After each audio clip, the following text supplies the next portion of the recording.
नमस्कार फ्रेंड्स, मैं राकेश कुमार स्वागत करता हूं आप सभी का हमारे आज के सेशन में।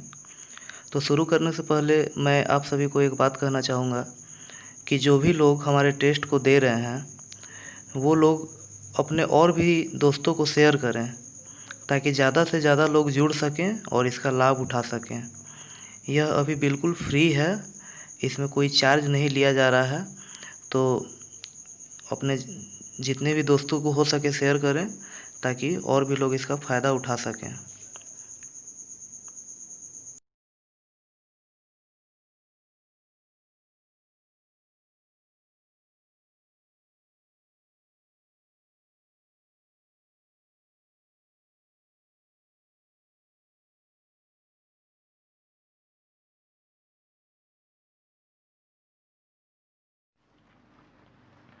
तो आइए शुरू करते हैं आज का सेशन। आज हम लोग देखने वाले हैं टेस्ट नंबर 10 का सॉल्यूशन। तो आप लोगों को पता है हम लोग यहाँ सिर्फ कैलकुलेटिव पार्ट को ही देखने वाले हैं। तो यहाँ देखिए सबसे पहला जो हम लोग का है 3 नंबर क्वेश्चन है। तो इसमें दिया हुआ है, इसमें हमको खाली स्थान पे क्या आएगा वो बताना है, ठीक है।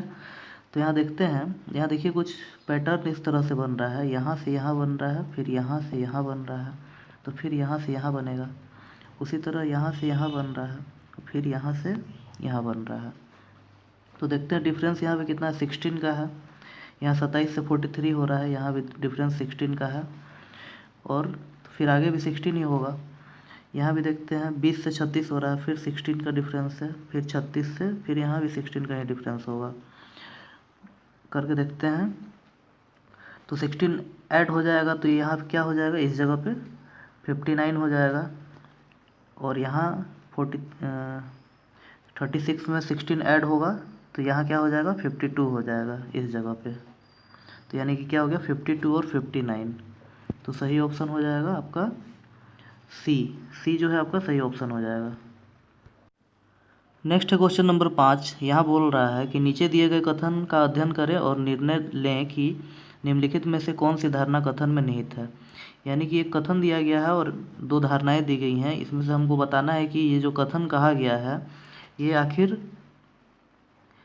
मतलब किस उद्देश्य से कहा गया होगा, ठीक है। तो यहाँ हम देखते हैं कथन दे रहा है, मौसम विज्ञानी का कहना है वर्षा में कमी फसल में विफल होने का कारण है। धारणा दे रहा है फसल के लिए वर्षा आवश्यक है। तो देखिए कथन कहा गया है, मौसम विज्ञानी कह रहा है कि वर्षा में कमी फसल के विफल होने का कारण है। तो अवश्य ही आपका जो है फसल के लिए वर्षा आवश्यक है, तभी ये कहा गया है। तो यानी ये पहला जो है बिल्कुल सही है। दूसरा कह रहा है सिंचाई मुख्यतः वर्षा पर निर्भर है। तो देखिए सिंचाई के बारे में यहाँ कुछ नहीं कहा गया है, तो ये कथन नहीं होगा। यानी कि पहला जो है केवल पहला सही होगा, यानी कि केवल धारणा 1 निहित है। नेक्स्ट है क्वेश्चन नंबर 8। यहाँ बोल रहा है एक ऑफिस में कुर्सियों और मेज़ों की संख्या का अनुपात 7:9 है। यदि कुर्सियों की संख्या मेज़ों की संख्या से 42 अधिक है तो ऑफिस में कुर्सियों की संख्या ज्ञात कीजिए, ठीक है। देखिए यहाँ तो सिंपल है, कुछ करना नहीं है। कुर्सियों की संख्या हमको निकालना है और हमको यहाँ शुरू में ही बोल दिया है कि कुर्सी और मेज़ों की संख्या का अनुपात कितना है, 9:7 है। यानी 9 कुर्सी है और 7 मेज़ है, ठीक है। तो जो भी आपका टोटल कुर्सी होगा, टोटल कुर्सी का जो संख्या होगा वो 9 से डिविजिबल ज़रूर होगा, ठीक है। तो पहले हम ऑप्शन देखते हैं, अगर हमको यहाँ से आंसर मिल जाता है तो आगे सॉल्यूशन नहीं करना होगा। तो इस तरह से हम देखते हैं, अगर तो 9 से आपका ये नहीं कटेगा, ये भी नहीं कटेगा, ये भी नहीं कटेगा, 9 से केवल ये कटने वाला है। तो यानी सही ऑप्शन आपका सीधा सीधा बी हो जाएगा। नेक्स्ट है क्वेश्चन नंबर 10। यहाँ बोल रहा है दी गई आकृतियों में से एक भिन्न आकृति ज्ञात करना है। तो देखिए हमको दिख रहा है यहाँ जो पहला ऑप्शन है, जो ऊपर फिगर है वो नीचे है, ठीक है। इसमें भी जो ऊपर है वो नीचे है, यहाँ भी जो ऊपर है और ये नीचे वही है, लेकिन यहाँ पे जो ऊपर है नीचे वो नहीं है। तो यानी कि आपका सी जो है ये अलग हो जाएगा यहाँ पे। नेक्स्ट है क्वेश्चन नंबर 13। यहाँ बोल रहा है उपरोक्त वेन आरेख विद्यार्थियों द्वारा एक कक्षा में खेले गए 3 खेल M, N और L को दर्शाता है। कुल विद्यार्थी जिन्होंने केवल एक खेल खेला, ठीक है। मतलब केवल एक खेल खेलने वाले विद्यार्थियों का संख्या हमको बताना है। तो देखिए केवल एक खेल खेलने वाले यहाँ देखिए इसमें 41 है, यहाँ 18 है और यहाँ 11 है। इन तीनों को जोड़ देना है, तो तीनों को जोड़ देंगे तो कितना हो जाएगा, 70 हो जाएगा। तो जो सही आंसर हो जाएगा कितना हो जाएगा, 70 हो जाएगा। सी जो है आपका सही हो जाएगा आंसर। नेक्स्ट है क्वेश्चन नंबर 15। यहाँ बोल रहा है कूट भाषा में फ्लूट को 62105 के रूप में लिखा जाता है, तो हारमोनिका के लिए क्या कोड किया जाएगा। तो देखिए यहाँ पे क्या हो रहा है, पहले देखिए एफ़ का वैल्यू 6 होता है, एफ़ का वैल्यू 6 होता है, 6 का 6 ही लिख रहा है। एल का वैल्यू जो है 12 होता है, तो 12 का 1 और 2, तो लास्ट वाला 2 को ले रहा है। उसी तरह यू का वैल्यू 21 होता है, तो लास्ट वाले 1 को ले रहा है। टी का वैल्यू 20 होता है, तो 20 में से लास्ट का 0 ले रहा है। और ई का वैल्यू 5 होता है, तो 5 ही ले रहा है। तो इस तरह से अगर हारमोनिका में देखा जाए तो क्या हो जाएगा, देखिए एच का वैल्यू कितना होता है, 8 होता है। उसके बाद ए का वैल्यू 1 होता है, आर का वैल्यू 18 होता है, तो 18 का 8 हो जाएगा। उसके बाद एम का वैल्यू कितना होता है, 13 होता है, तो 13 का 3 हो जाएगा। फिर ओ का वैल्यू कितना होता है, 15, तो 15 का 5 हो जाएगा। एन का वैल्यू 14 होता है, तो 14 का 4 हो जाएगा। आई का वैल्यू 9 हो जाता है। सी का वैल्यू 3 हो जाता है और ए का वैल्यू 1 हो जाता है। तो 818 354 कहाँ पे मिलेगा, 818 354, ये देखिए सी जो है आपका सही ऑप्शन हो जाएगा। तो सही ऑप्शन सी हो गया। नेक्स्ट है क्वेश्चन नंबर 17। यहाँ बोल रहा है 12, 16, 20 और 24 का एलसीएम निकालना है। तो देखिए एलसीएम निकालने से अच्छा हम यहाँ डिविजिबिलिटी चेक कर लेते हैं। तो देखिए यहाँ दिख रहा है 12, 12 जो है 3 का मल्टीपल होता है, ठीक है। तो 3 का मल्टीपल होता है, यानी जो भी आंसर होगा वो 3 से पूरा कटेगा। तो देखिए 3 से कटने वाला एक ये है और 3 से कटने वाला ये है। ये 3 से नहीं कटेगा, ये भी 3 से नहीं कटेगा। तो यानी कि हमको पता चल गया ए होगा या तो सी होगा। अब और आगे चेक कर लेते हैं। तो देखिए यहाँ 24 है, 24 8 का मल्टीपल होता है, तो 8 से डिवाइड भी होना चाहिए। अगर हम 8 से डिवाइड करते हैं ए को तो ये नहीं होगा। अगर हम इसको करेंगे तो यानी सही हो जाएगा, 240 जो है बिल्कुल सही आंसर हो जाएगा। नेक्स्ट है क्वेश्चन नंबर 20। यहाँ बोल रहा है 25 बैग का औसत भार 41 किलो है। एक बैग का भार गलती से 56 के स्थान पर 65 शामिल किया गया है, तो सही औसत का मान ज्ञात कीजिए। देखिए क्या है, 25 बैग है, इनका औसत जो है 41 केजी है सभी बैगों का। अब कहता है कि एक बैग में 56 के जगह पे 65 लिखा गया है। तो यानी देखा जाए डिफरेंस तो कितना है, 9 प्लस करके लिखा गया है, ठीक है। 9 प्लस करके लिखा गया है। तो अब हम इसको सुधारेंगे जब, तो हमको क्या करना होगा, 9 को माइनस करना होगा टोटल में से। जब हम माइनस करेंगे तो औसत क्या होगा, 41 से कम हो जाएगा, 41 से औसत कम हो जाएगा। तो पहले ऑप्शन पे ध्यान देते हैं। तो देखिए यहाँ ऑप्शन जो है, कोई भी ऑप्शन जो है सिर्फ एक ही है जो 41 से कम है, सी, ये 41 से कम है। बाकी जो है 41 से ज़्यादा है, 41 से ज़्यादा है, 41 से ज़्यादा है, ये नहीं होगा। औसत जो है 41 से कम ही होगा। कितना कम होगा, अब देखिए टोटल डिफरेंस कितना है, 9, और टोटल आपका बैग का संख्या कितना है, 25, यानी कि 9/25। ये 9 को हम 25 भाग में बांट देंगे, सबका हिस्सा में से उतना उतना कम हो जाएगा। तो इसमें जो भी पॉइंट में वैल्यू आएगा उतना 41 में लेस कर देंगे, ठीक है। तो सी आपका सही ऑप्शन हो जाएगा। नेक्स्ट है क्वेश्चन नंबर 23। यहाँ बोल रहा है वह बड़ी से बड़ी संख्या ज्ञात कीजिए जिसे 391 और 318 में से विभाजित करने पर शेष क्रमशः 7 और 6 बचता है, ठीक है।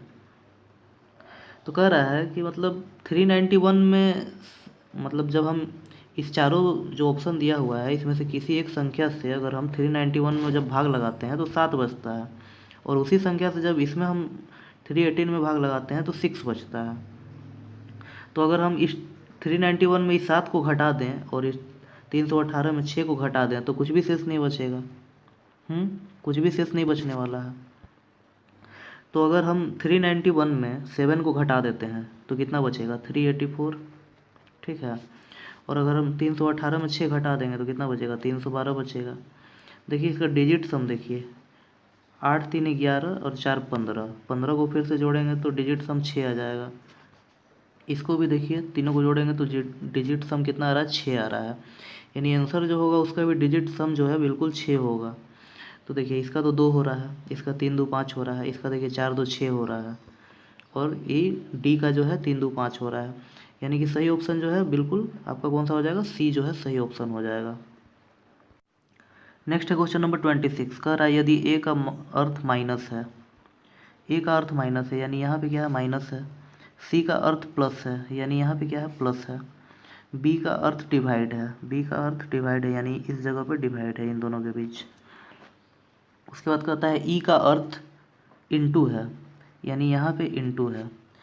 तो हम क्या करते हैं, सबसे पहले डिवाइड वाला पार्ट को सॉल्व करते हैं, फिर इनटू वाला को सॉल्व करते हैं, ठीक है। तो सबसे पहले देखिए यहाँ पे 6 है, 6 को लिख दीजिए। उसके बाद प्लस का साइन है, यहाँ पे डिवाइड है तो इस चीज़ को सॉल्व करके हम लिखते हैं। तो 3 दूना 6, 3 6 18, फिर माइनस का साइन है और इन दोनों के बीच में क्या है, इनटू है, तो 6 चौका 24 हो जाएगा। तो देखिए प्लस 24 में 24 जाएगा तो यानी प्लस का 2 हो जाएगा और ये 6 यानी 8 हो गया। सही आंसर क्या हो जाएगा, 8 हो जाएगा। सी जो है बिल्कुल सही हो जाएगा। नेक्स्ट है क्वेश्चन नंबर 27, यहाँ पे हमको दर्पण छवि बताना है कि ये जो फिगर दिया हुआ है इसका दर्पण छवि क्या बनेगा। तो देखिए जो दर्पण के जो सामने है वो सामने बनता है। तो देखिए यानी कि ये जो बी जो है बिल्कुल आपका सही बनेगा। देखिए ये जो है सामने आ रहा है दर्पण का, ये ऊपर है तो ऊपर आ रहा है, बी बिल्कुल सही हो जाएगा। ये बी जो है सही हो जाएगा। नेक्स्ट है क्वेश्चन नंबर 30, यहाँ हमको प्रश्न सूचक चिन्ह के जगह पर कौन सा फिगर आएगा वो हमको बताना है। तो देखिए यहाँ हो क्या रहा है, देखिए पहले इस बॉक्स का बात करते हैं, इस बॉक्स और इस बॉक्स में कंपेयर करते हैं। तो देखिए इस जो पहला वाला जो बॉक्स है इसमें दो तीर है, एक ऊपर की ओर है और एक नीचे की ओर है, ठीक है। ये पहला बॉक्स में है, दूसरा बॉक्स में क्या कर रहा है और तीसरा बॉक्स में क्या चेंज हो रहा है वो हमको देखना है। तो देखिए जो पहला जो साइन है उसको ऊपर ही रहने दे रहा है, पहला को कोई चेंजिंग नहीं कर रहा है, जहाँ जो यहाँ है वो यहाँ है। और दूसरा को क्या कर रहा है कि नीचे है तो इसको ऊपर कर दे रहा है, ठीक है, ऊपर कर दिया, ठीक है। इसी तरह नीचे वाला में भी देखते हैं, देखिए यहाँ पे दोनों ऊपर की ओर है, इसमें से क्या कर दिया, पहला तो ऊपर ही है, दूसरा को चेंज कर दिया है, ठीक है। ऊपर है तो नीचे कर दे रहा है, नीचे है तो ऊपर कर दे रहा है। अब उसके बाद अगला स्टेप में यहाँ से यहाँ में क्या हो रहा है, देखिए दोनों ऊपर है तो दोनों को नीचे कर दिया, तो यहाँ जो ऊपर है उसको नीचे कर देंगे और जो नीचे है उसको ऊपर कर देंगे, ठीक है। तो समझ में आया अभी तक क्या हो रहा है। तो यहाँ पे देखिए इसमें यहाँ पे ये है और एक ऐसे है, तो पहला जो है, पहला तो मेरा नीचे की ओर ही रहेगा और ऊपर वाला जो है, दूसरा वाला जो है इसको चेंज कर देंगे, तो ऊपर है तो नीचे हो जाएगा, तो यानी दोनों का दोनों जो है क्या हो जाएगा, नीचे हो जाएगा। तो कौन सा हो जाएगा सही, दोनों का दोनों नीचे किस में है, बी में है, तो बी आपका बिल्कुल सही हो जाएगा। नेक्स्ट है क्वेश्चन नंबर 31, यहाँ बोल रहा है 4x - 7x²। यहाँ पे आपको a - b का होल स्क्वायर का फार्मूला पता है, तो ये तो बिल्कुल सिंपल है, कुछ नहीं है इसमें। देखिए a² हो जाएगा यानी 4 का स्क्वायर कितना हो गया, 16x², फिर प्लस 7 का स्क्वायर कितना हो गया, 49, और फिर माइनस क्या हो जाएगा, 2ab, यानी a का वैल्यू कितना है 4x और इसका 7, तो 7 चौका 28 और 2 56 हो जाएगा, 56x हो जाएगा, ठीक है। तो यानी ये कहाँ पे आपको मिल रहा है, ये आपका जो a जो है यही सही हो जाएगा। नेक्स्ट है क्वेश्चन नंबर 32, यहाँ दे रहा है एक आदमी प्रातः 6:30 बजे चलना प्रारंभ करता है और 30 किलोमीटर की दूरी तय करना चाहता है। उसकी प्रारंभिक चाल 6 किलोमीटर प्रति घंटा है और 3/5 दूरी तय करने के बाद वह अपनी चाल में 2 किलोमीटर प्रति घंटा की कमी कर देता है। वह अपनी यात्रा किस समय समाप्त करेगा, यानी उसका टाइम पूछ रहा है, कितना बजे वो अपनी यात्रा को पूरा कर पाएगा। तो देखिए यहाँ हो क्या रहा है कि उसको टोटल दूरी तय करना है 30 किलोमीटर, 30 किलोमीटर दूरी तय करना है। वो 6 किलोमीटर प्रति घंटा की स्पीड से चलना चालू करता है, ठीक है। और उसके बाद 3/5 दूरी तय करने के बाद, 3/5 कहने का मतलब क्या है, अगर कुल दूरी 5 है तो उसमें से 3 चल लेता है, उसके बाद वो क्या करता है, चाल को 2 किलोमीटर प्रति घंटा कम कर देता है। ठीक है, तो यहाँ तो देखिए 5 में 3 चलने के बाद तो हमको तो टोटल 30 जाना है, कुल दूरी तो 30 है, तो ये देख रहे हैं तो 6 टाइम है, तो यानी ऊपर भी क्या हो जाएगा 18 हो जाएगा, 6 टाइम हो जाएगा, 6 तियाँ 18 हो जाएगा, यानी कि 30 में से 18 चलने के बाद बाकी कितना बच जाता है, दूरी 12 बच जाता है। इसको वो क्या करता है 6 माइनस 2 किलोमीटर कम कर देता है, यानी अब 4 की स्पीड से जाता है। तो ये जो है आपको 3 घंटा लगेगा। और यहाँ भी 18 किलोमीटर जब गया था 6 का स्पीड से, तो यहाँ भी आपका 3 घंटा लगा था, तो यानी 3 घंटा इधर 3 घंटा इधर, 6 घंटा टोटल। यानी 6 में 6:30 में अगर 6 हम जोड़ देंगे तो कितना बजेगा, 12:30 हो जाएगा, यानी दोपहर 12:30 बजे वो पहुँचेगा। तो ऑप्शन कौन सा हो जाएगा, जो है आपका बी